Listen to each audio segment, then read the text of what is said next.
예, 재난급 초미세먼지로 수도권에 사상 처음으로 엿새째 비상 저감 조치가 발령됐습니다. 청정지대라 여겼던 강원과 제주에도 저감 조치가 시행되면서 한반도 전체가 미세먼지에 갇혀버렸습니다. 절기상 개구리가 겨울잠에서 깨어난다는 경칩인 오늘도 미세먼지가 전국적으로 기승을 부리겠습니다.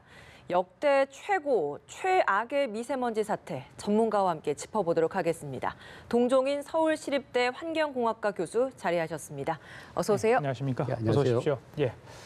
자, 수도권에 사상 처음으로 엿새째 비상 저감 조치가 발령이 되겠습니다. 시청자분들 밖에 나가시기 정말 어려울 것 같습니다. 온통 하늘이 잿빛입니다. 제주도는 오늘 아침에 이제 비가 와서 조금 상황이 나아졌다는데 어제 제주도 분들 많이 놀랐다고 합니다. 교수님 보시기에 이런 경우가 있었습니까? 연일 기록 갱신할 정도인데 너무 상황이 안 좋은 것 같습니다. 네, 우리나라가 전통적으로 공기 중에 미세먼지 농도가 상당히 높은 편입니다. 그런데 2015년에 이제 초미세먼지라는 PM2.5라는 이제 대기 기준이 들어오면서 그때부터 이제 모니터링이 시작이 됐는데요.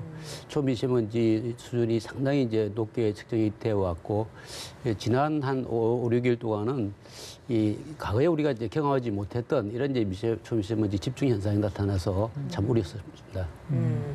전통적으로 공기질이 미세먼지가 심한 수준이다라는 거는 어떤 의미인가요?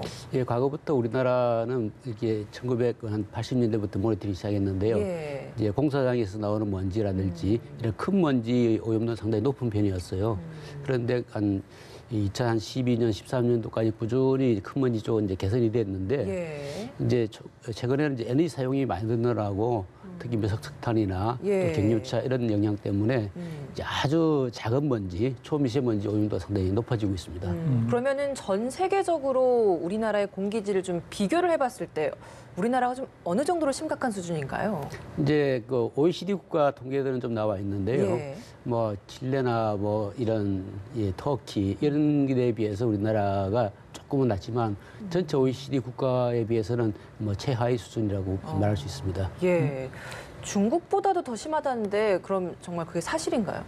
뭐 전반적으로 봤을 때 중국보다 심한 건 아니고요. 이제 중국보다 우리나라가 한 반 정도 수준인데 최근에 이제 기류가 흐르다 보니까 오히려 베이징보다 이제 서울의 오염도가 높게 나타나는 그런 기현상도 나타나고 있습니다. 예, 나쁨 수위로는 뭐 1, 2위를 다툴 정도로 지금 상황이 안 좋은데 방금 전에 저희들이 잠깐 나사에서 제공하는 그 기상 지도가 있었는데 다시 한번 볼 수 있으면 모르겠습니다. 들어보면 빨간 부분이 이제 한반도를 덮고 있어요. 중국 쪽으로 이렇게 쭉 보시면 지금 화면 보시는데 저걸 보시면 정말 이게 지금 순환 대기 정체가 정체돼 있기 때문에 그렇습니다만 중국과 동북아 지역이 전체가 저런 상황이 빚어지고 있거든요. 원인이 어디 있다고 보시는 겁니까? 예, 우선적으로는 이제 이 대기 오염 배출원 자체가 중국의 동해안이나 우리나라 서해안에 집중돼 있기 때문에 이제 그런 발생원이 그렇게 몰려 있고요. 이번에 이제 서해 쪽에서 이렇게 고농도 나타난 것은 이게 이제 기류 자체가 이제 고기압대가 상당히 형성되면서 기압차가 상당히 낮게 돼 있습니다. 그래서 공기 흐름 자체가 잘 이루어지지 않았기 때문에 이 지역에 아주 그 대기가 오랫동안 정체되면서 또 계속 오염 물질이 나오고 이렇게 해서 가중이 됨으로써 오염도 높게 나타난다고 생각이 됩니다. 봄철이라고 하면 사람들이 이제 좀 두꺼운 코트도 벗고 해서 가벼운 마음이 생기긴 하는데 또 한편으로는 또 부담이 됐던 게 중국으로부터 이제 황사가 날아온다라는 것 때문에 걱정이었잖아요. 근데 저희가 요즘은 참 먼지가 너무 종류가 다양합니다. 황사도 있고, 미세먼지도 있고, 또 초미세먼지도 있고, 시청자분들의 이해를 돕기 위해서 이게 어떻게 다른 건지 좀 설명이 필요할 것 같습니다. 네, 상당히 좀 다른데요. 이제 황사는 이제 고비 사막 등에서 나오는 이제 이런 모래먼지 이런 것이 이제 기류를 따서 상층 기류를 따서 우리나라까지 오는 이런 현상이고요. 상당히 이제 큰 먼지입니다. 뭐 그렇게 건강에 악영향을 미칠 정도는 우려할 정도는 아니고요. 대신 이제 시정은 상당히 안 좋은 편인데 이제 보통 미세먼지라고 하는 거는 이제 10마이크론 주변인데 이런 거는 이제 우리가 뭐 일상적으로 그 먼지 배출업소 같은 데서 나오는 이런 큰 먼지 우리가 보통 이제 마찰에 의해서 분쇄돼서 나온다 그러는데요. 그런 배출원에서 나오는 거고 이제 PM2.5라는 초미세먼지는 보통 한 0.1 마이크론에서 1 마이크론 사이가 이제 이제 입경범위인데 이거는 완전히 배출원이 다릅니다. 주로 에너지 연소나 또 경유차 엔진에서 나오는 것들. 그래서 이제 화학 반응에 의해서 형성되는 이런 먼지이기 때문에 이게 배출원도 다르고 또 거기 들어가 있는 여러 가지 성분도 다르기 때문에 인체에 미치는 영향도 상당히 이제 좀 다르고 상당히 이제 WHO 같은 데서 이제 발암 물질로 규정을 하고 있습니다. 기존에는 미세먼지만 있었는데 초미세먼지로까지 이렇게 세분화시킨 거는 최근의 일입니까? 예, 그게 이제 국제기구에서 이제 인체 영향을 고려해서 예. 이제 인체 미치는 영향이 더 크다고 해서 이제 초미세먼지를 별도로 관리를 하게 됐고 우리나라는 이제 좀 늦었지만 2015년부터 이제 대기한 기준을 지금 이제 준비하고 측정해 온 있습니다. 예, 거군요. 인체에 미치는 영향도 다르다고 했는데 좀 어느 정도로 다른 겁니까? 어떤 차이가 있나요? 이제 보통 이제 큰 먼지는 이제 이 코나 상기도에서 걸러지게 됩니다. 예. 그래서 이제 우리 폐 깊숙이 들어가질 않는데 이제 초미세먼지는 상당히 이제 작고 보통 먼지는 이제 보통 무기질이기 때문에 큰 영향이 없지만은 이제 이런 초미세먼지에는 여러 가지 이제 뭐 인체 해로운 물질들이 흡착이 돼서 이제 작은 먼지를 통해서 이제 폐 깊숙이 들어가기 때문에 상당히 영향이 크다는 거고요. 이게 폐뿐만 아니라 이제 순환기계 또 뇌까지 이제 침투가 돼서 뭐 요즘은 이제 치매에도 영향을 준다 이런 연구 보고서가 나오고 있습니다. 이미 건강 관련 단체랄지 세계보건기구 등에서도 이미 인체에 유해하다는 건 이미 판명이 다 돼 있는 거죠? 네, 그렇습니다. 예, 어느 정도 심각한 걸로 되어 있습니까? 심지어 뭐 우울증뿐만 아니라 치매, 뭐 심혈관 질환은 물론이고요. 굉장히 뭔가 모든 인체에 해롭다 이렇게 지금 알려지고 있더라고요, 보니까.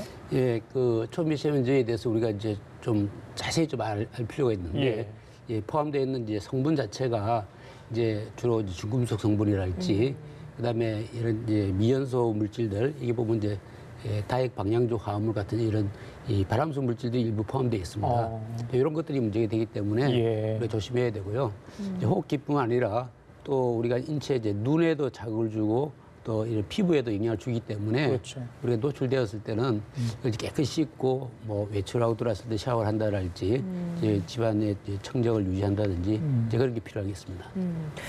앞서서 이제 미세먼지와 초미세먼지 구분을 지어주시면서 만들어지는 그 시작점부터가 좀 다르다고 말씀해 주셨던 것 같아요. 미세먼지는 먼지 배출업소에서 나오는 것이고 초미세먼지는 경유차와 같은 화학 반응에 의해서 새롭게 만들어진다라고 이야기를 해 주셨는데 그러면 우리가 쉽게 좀 이해를 하기에 미세먼지 같은 경우에는 뭐 공장이나 이런 것에서 만들어지는 것이다라고 생각을 하면 되고 초미세먼지는 우리가 뭐 노후 경유차 이야기를 많이 하는데 그런 자동차나 이런 부분에서 많이 만들어진다 쉽게 이렇게 이해를 하면 되는 겁니까?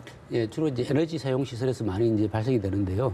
이제 석탄을 사용하는 이런 뭐 발전소 같은 경우나 그다음에 산업용 보일러랄지 그다음에 이제 이 경유차 같은 이제 엔진에서 발생되는 것들 그리고 이제 잘 알려지지 않은 배출원이 상당히 많습니다. 그래서 뭐 미국 같은 데는 한 50%가 잘 알려지지 않은 배출에서 나온다고 그러는데 이게 이제 그 예를 들면 우리 뭐 세탁소랄지 인쇄소랄지 그다음에 뭐 불법 소각을 한다랄지 이게 일상생활에서 배출되는 이런 것들이 상당히 많고 또 일부 자연계에서도 발생이 되기 때문에 그런 발생원에 대한 조사도 열심히 해야 되고요. 따라서 대책도 기존의 큰 먼지 대책과 좀 달라질 필요가 있지 않는가 이렇게 생각을 합니다.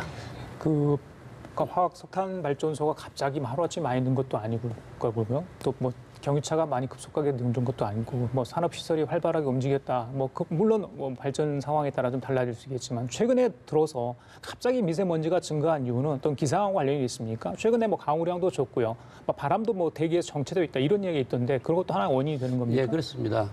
이게 에너지 사용량이나 뭐 산업 활동이 늘어난 건 사실인데 이제 그것에 대해서 이 최근에 이제 그 뭐 지구 온난화 현상 이런 것 때문에 이 기후 패턴도 상당히 바뀌고 있고 이 동부아시아 지역에서의 공기 흐름 자체가 과거에 비해서 좀 굉장히 느려지지 않은가.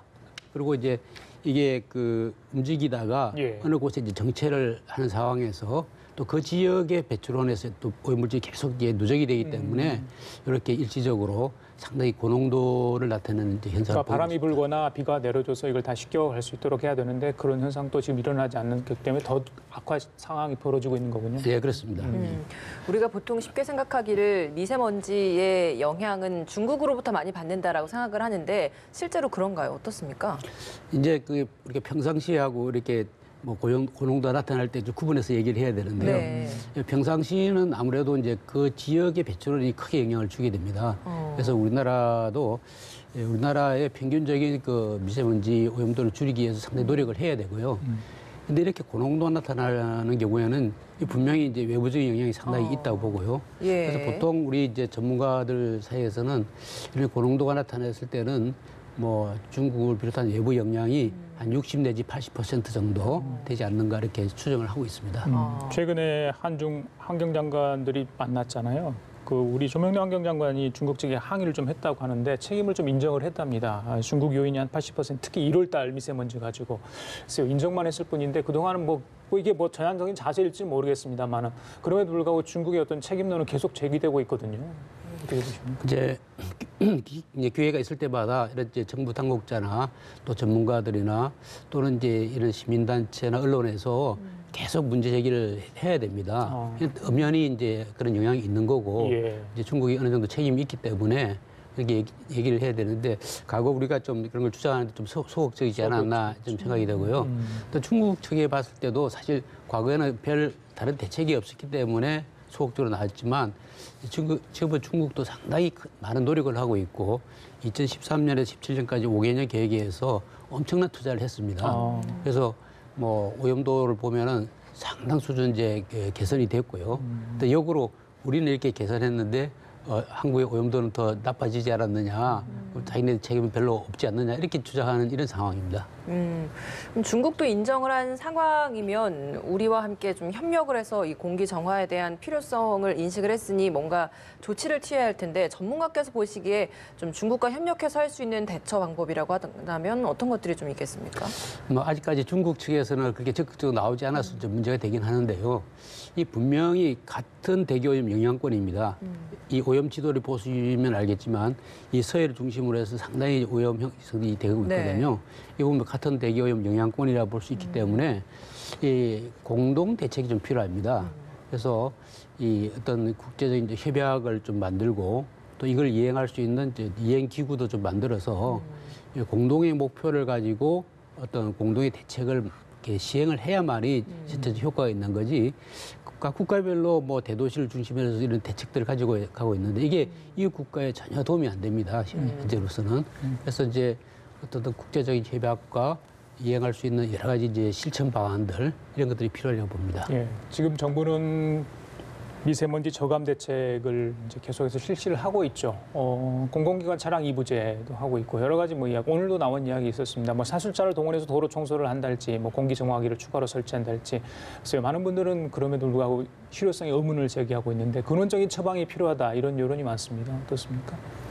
예, 뭐 정부에서도 뭐 최선의 노력을 다하고 있다고 저는 생각을 합니다만은 이게 이제 우리가 좀 더 과학적으로 이게 평가를 하고 아까도 말씀드렸지만 이 배출원이 상당히 이제 다양하고 있기 때문에 기존의 대책으로 가지고는 좀 더 이게 한계가 있다고 보고 좀 우리가 이제 전체적으로 초미세먼지가 어디서 발생이 되는지를 좀 잘 알고 또 이 총 배출량 관리를 좀 해야 됩니다.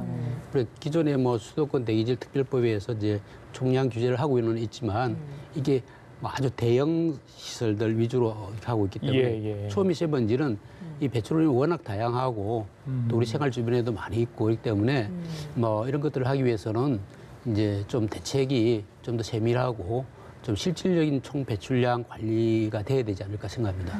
궁금한 부분이 있는데요. 그 노후 경유차 뭐 제한 조치도 많이 시행되고 있지 않습니까? 경유차가 문제인 겁니까? 아니면 노후 경유차가 문제인 겁니까? 지금으로서 노후 경유차가 이제 문제가 되는 거죠. 그렇지만 경유차는 이제 시간이 지나면 또 노후 경유차가 또 되는 이런 상황이기 때문에 이제 우리가 경유차 보급을 이렇게 많이 하고 있고 한 50% 정도 신규차가 아직도 경유차이거든요. 이런 대책도 다시 좀 생각을 해봐야 될 것 같고요. 그런데 초미세먼지라는 관점에서는 분명히 이제 휘발유 자동차도 상당히 영향을 줍니다. 그렇기 때문에 전체적으로 화석 연료로 쓰는 자동차를 좀 줄여나가고 이제 친환경차 쪽으로 많이 이제 바꿔야 되지 않은가 생각을 합니다. 중국에서 만약에 그 유해한 오염물질이 한반도로 넘어온다면 일본에까지도 영향을 미칠 것으로 보여지는데 일본은 뭐 그런 얘기 별로 없어요. 이 대책 마련이 잘 돼 있기 때문에 그렇습니까? 아니면 뭐 지형학적으로 좀 그런 걸 차단할 수 있는 그런 어떤 위치에 있는 겁니까? 어떻습니까? 일본은 이제 해양성 기후이기 때문에 약간 이제 대기 확산 조건을 줬지만은 일본도 과거에는 대기오염이 상당히 심했어요. 한 3, 40년 전에 보면은 상당히 이제 안 좋았는데 예. 예. 자체 발생한 그 산업 그 시설 때문에 그런 겁니까? 뭐 그런 영향도 일부적이 있었고요. 예. 대도시는 이제 자동차였는데 예. 예를 들면 동경도 같은 데에서는 이제 뭐 2000년대 초반에 이제 노 디젤카라는 정책을 썼습니다. 특히 이제 그런 뭐 소형 트럭이랄지 이 디젤차 부분을 뭐 전체 LPG 차로 이렇게 전환을 시킨다든지 아주 과감한 이런 대책을 썼고요. 뭐 심지어 중국도 요즘 보면은 각 도시에 그 오토바이 같은 거 이런 차를 또 완전 전기 이륜차로 다 바꾸고 있거든요. 이런 이제 과감한 정책들이 있어서 전체적으로 오염물질을 이렇게 딱 줄여 나가야 이런 효과가 나타날 수가 있습니다. 아예 노후 경유차만 없앴던 게 아니라 경유차 전체를 다 뒤바꾸는 과감한 좀 대책이 좀 있었군요. 네, 그렇습니다. 마지막으로 좀 궁금한 게 있습니다. 이제 미세먼지가 많은 날 집에 있다 보면 정말 저 같은 경우에는 집 문을 꼭꼭 걸어 잠그거든요. 바람 한 점 못 들어오게. 근데 이게 괜찮은 방법인가요? 실은 이제 환기가 좀 필요하고요. 이제 이 실내에서도 여러 가지 오염물이 있고 또 이 미세먼지가 이제 가라앉았다가 다시 올라왔다 이렇게 하기 때문에 환기가 좀 필요합니다. 미세먼지가 정말 밖에 심한데도 환기를 시키는 게 낫다는 건가요? 예, 그게 이제 너무 오랫동안 하지 마시고 예. 한 10분 정도 이렇게 해서 하루에 이제 두세 차례 이렇게 좀 해주는 게 필요하고요. 이제 실내 오염물질이 이제 외부로도 배출이 되기 때문에 필요하고 네. 그렇지만 이제 환기를 하는데 다음에는 좀 꼭 닫고 그다음에 실내 청결 유지가 상당히 중요합니다. 네. 이제 물걸레질을 해서 이 바닥의 먼지를 깨끗이 닦아내고 또 실내에서 오염물질이 쌓이지 않도록 하고 또 뭐 공기 정화식물 같은 거 좀 키우고요.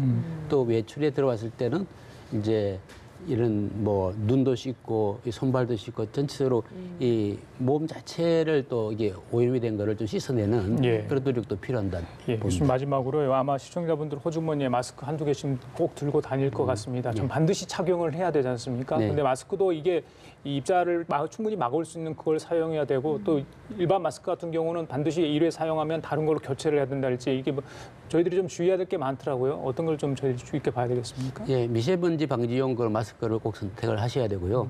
이제 그런 미세먼지 선택도 중요하지만 이 착용하는 거가 상당히 중요합니다.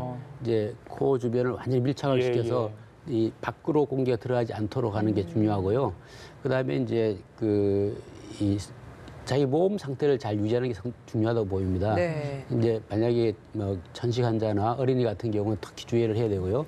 또 일반 어른들도 이 자기 건강 상태, 몸 상태를 건강하게 잘 유지를 하면서 면역력을 높여주는 것도 필요하다고 생각을 합니다.